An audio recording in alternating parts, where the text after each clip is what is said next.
they sound like steps for conflict resolution. I started laughing. But I think that's underneath. I think that's what's underneath the difficult conversations, the brave conversations. There's something there that we're hoping will be fixed.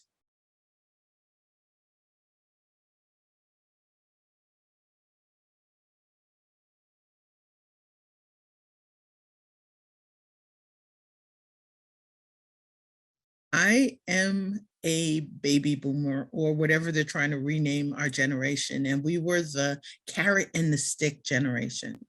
You were taught about FaceTime and professionalism. And one of my good friends said all the time, she says, "Are you a lady? Are you always a lady?" Like, we were taught to bring the etiquette, whatever that definition was. We were taught to not necessarily create workplace cultures, but to exist within them and try and rise. And I believe that turned me into the person, the teacher's kid. I always would raise my hand. After a while in business, I stopped. I realized in certain settings, questions weren't welcome.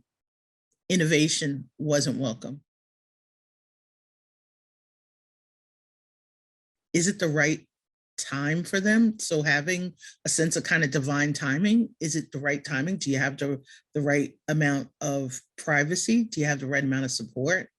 Have you really thought out, why is it important for me to have this conversation?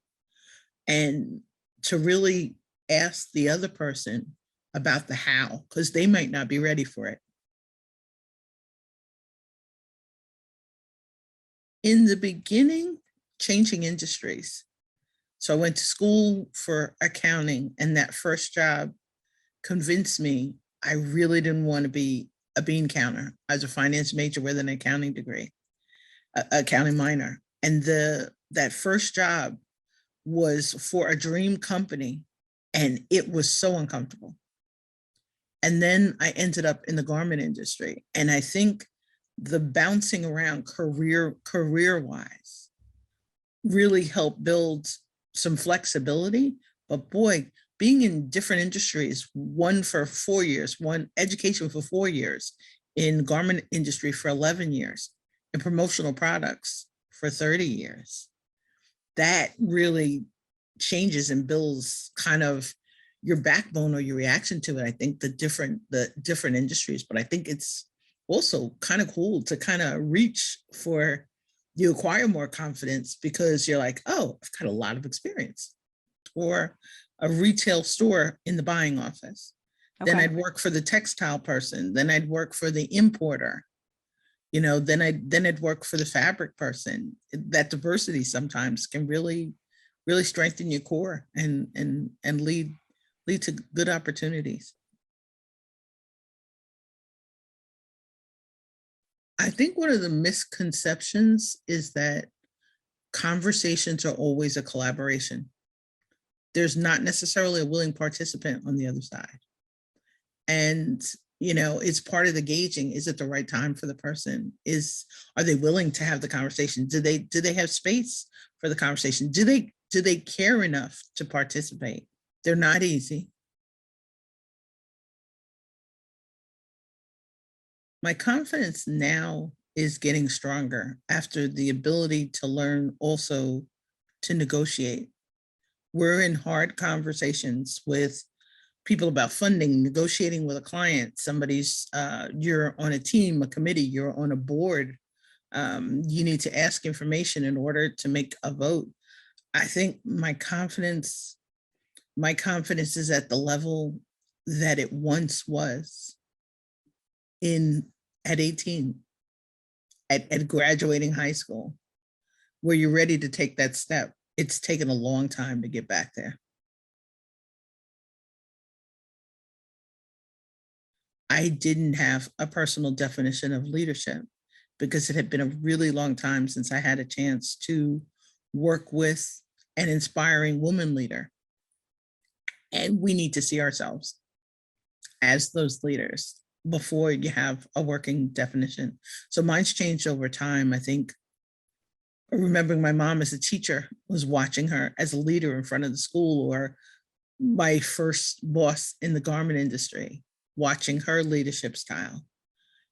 And that continued. But then in the absence of seeing leaders like that up close, my definition started to evolve. I never thought of myself as a leader. We went to see Barbara Corcoran. It was stellar to listen to somebody define failure as a key to success. The lessons learned part that others don't necessarily share. We forget to share those parts of our story. We're too busy covering the warts. Show up for them the way that we wish someone had shown up for us. As women in business, we sometimes don't volunteer to be mentors. We don't volunteer to be coaches. We don't share the track that we were on. Yeah, it's our track. If the support is critical, even if it's just 5 minutes a day to let somebody else know that you see them, you recommend them for opportunities, you'll help them reach towards opportunities, or you'll help them get unstuck. I think we don't realize that sometimes we're smart, and I love surrounding myself with really smart people. I am grateful for it. I like that geeky person who's analyzing stuff, willing to share, help, another lifelong learner. We never know how they can help us. And also to think of surrounding ourselves with people who don't agree. I think the hard part is, as busy moms, aunts, godmothers, nieces, nephews, children, spouses, we forget that we forget us. We're forgetting to cherish ourselves.